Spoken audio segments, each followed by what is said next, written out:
Historia. Nuestra historia comienza con un niño pequeño jugando con un trozo de madera en Sanderstead, en el sur de Londres. Estamos en 1914. El niño es Hilary Fisher Page y tan solo tiene 10 años de edad.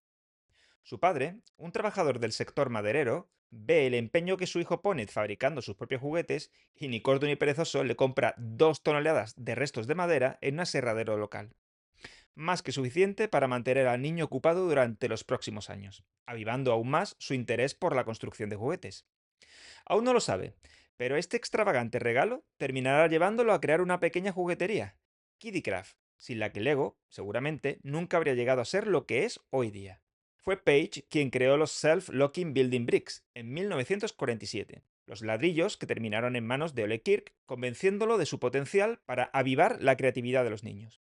El producto que el Lego copió, tanto en forma como contenido, con sus primeros sets, aunque terminasen desarrollándolo para llevarlo mucho más lejos. Los Self-Locking Building Bricks de Kiddycraft no fueron ni mucho menos los primeros bloques de construcción de goma o plástico con un sistema de interconexión. En 1934, una compañía de Pensilvania ya vendía sus propios bloques en Estados Unidos, Bill o Brick, e incluso, de vuelta a Reino Unido, muy parecidos a estos encontramos también a Mini Bricks, patentados en 1935.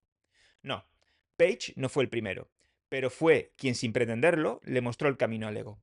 Así que es justo que le dediquemos algo más que un simple pie de página en nuestra historia.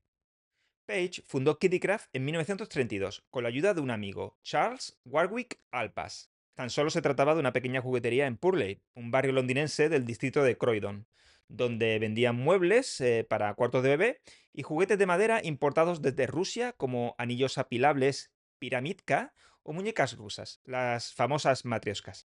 No tuvo suerte, y tras un periodo que Page describió como el más difícil, terminaron quebrando en 1937, con más de 12.000 libras en deudas. A pesar de estos problemas, Page se mostró incansable y comenzó a trabajar en el diseño de nuevos juguetes mientras recorría cada miércoles las guarderías de la zona, para, sentado en el suelo, jugar con los niños y averiguar exactamente qué tipo de juguetes les atraían más. Hoy día, aplicar la psicología infantil al diseño de juguetes puede parecernos de lo más habitual, pero en aquella época era algo revolucionario. El resultado, su primer libro, Playtime in the First 5 Years, el juego en los primeros 5 años, publicado en 1938. Y Sensitive Toys, juguetes sensibles, una gama de juguetes diseñados alrededor de las diferentes etapas de desarrollo de la infancia.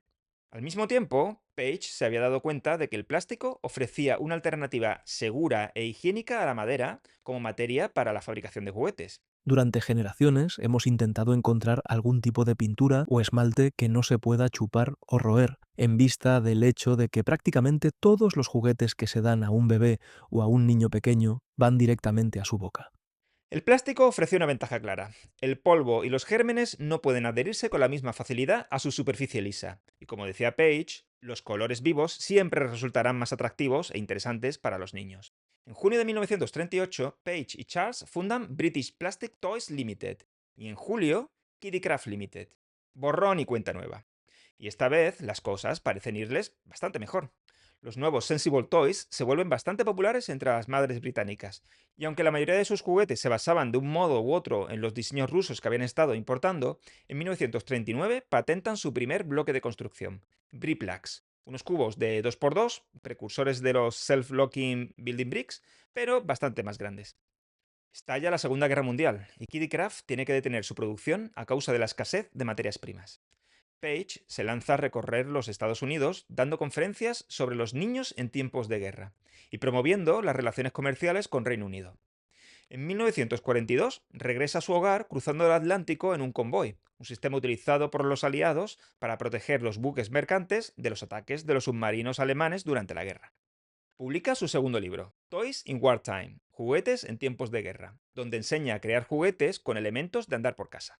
Y en 1945, con el fin de la guerra, retoma la producción de juguetes donde lo dejó. El uso del plástico se dispara, y Page, que ya tiene años de experiencia trabajando con él, se adelanta a sus competidores poniendo rápidamente en marcha una pequeña fábrica. Llegamos a 1947, año en el que lanzan al mercado su sistema de bloques de construcción de plástico, para niños mayores, los ya mencionados Self-Locking Building Brick, una versión más pequeña y refinada del Interlocking Building Cube de Briplax. Las espigas de la parte superior hacen que puedan apilarse unos sobre otros con facilidad, y las ranuras de sus laterales invitan a deslizar paneles como puertas y ventanas. Page solicita la patente del ladrillo de 2x4 ese año, registrando también las aberturas laterales en 1949 y la base en 1952, aunque tan solo en Reino Unido y unos pocos países más. Para promocionarlos, Page y su familia construyen rascacielos más altos que un adulto, pero el mercado de los juegos de construcción está dominado en Reino Unido por Meccano, y Kiddicraft no termina de apostar por la idea tras ver su tibia recepción, centrando su catálogo en otros artículos de mayor éxito como aquellos dirigidos a la etapa preescolar. Aquí es donde Ole Kier descubre los ladrillos de Kiddicraft, a través de una muestra de la máquina de moldeo por inyección que ha comprado un fabricante inglés.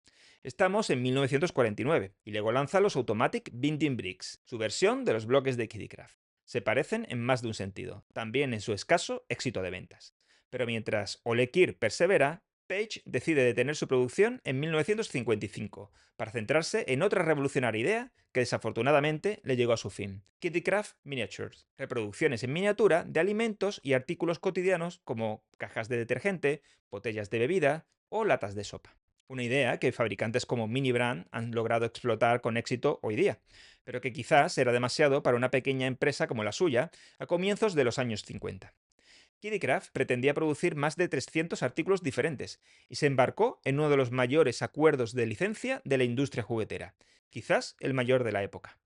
Lograron producir más de 200, pero no pudieron cumplir las promesas que Page había puesto por escrito con los licenciantes, y superado por la presión, temiendo el colapso de su empresa, Hilary Fisher Page se suicida trágicamente el 24 de junio de 1957, con 52 años de edad. Nunca llegó a saber que Lego había copiado sus bloques.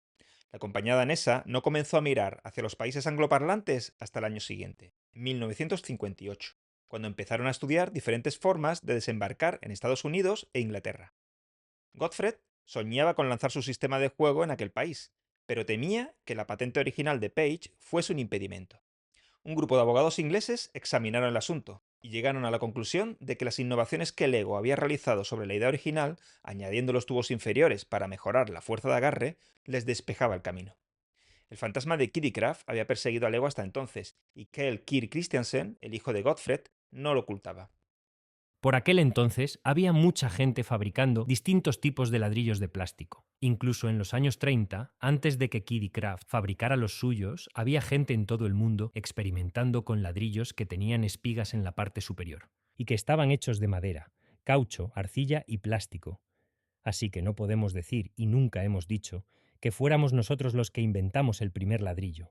Fue mi abuelo quien vio inmediatamente las posibilidades de los ladrillos procedentes de Inglaterra, y fue mi padre quien los desarrolló en los años 50 para convertirlos en un sistema de construcción mayor. Y luego, en 1958, inventó los tubos interiores. Eso significaba que podían entrelazarse, cosa que no habían hecho antes. En los años 40 prácticamente no había protección legal de la forma, el aspecto y el diseño de un producto. Eran lo que hoy llamaríamos de código abierto, es decir, de libre acceso.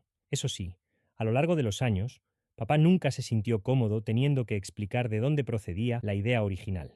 Creo que no podía evitar sentir que una vez habíamos hecho lo que ahora nos hacían otros.